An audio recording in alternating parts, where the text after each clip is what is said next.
अलिफ से अनार,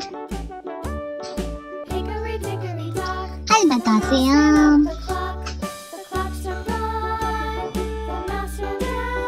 बे से बतख, ते से पतंग, ते से तितली, ते से टमाटर,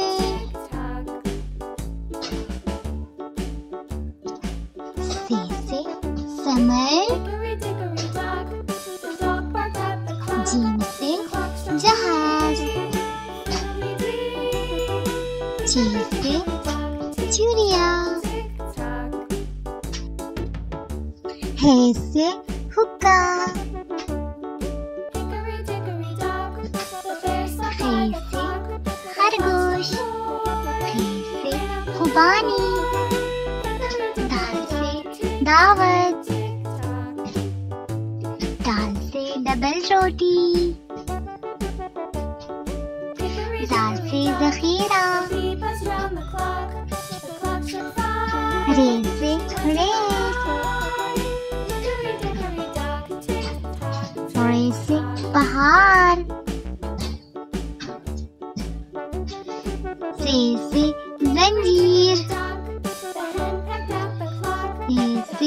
यालाबारी, सीन से सेब, शीन से शलजम,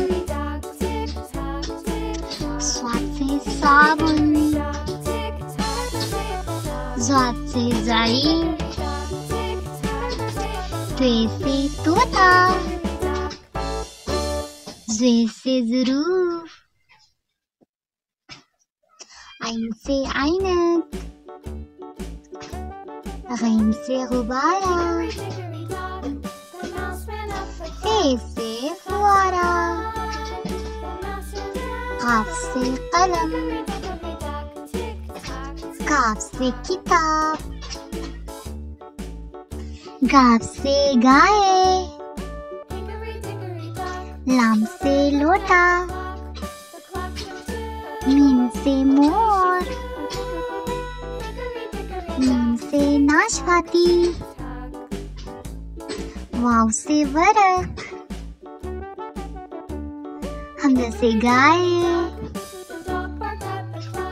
छोटी ये से यक्का, बड़ी ये से तारे,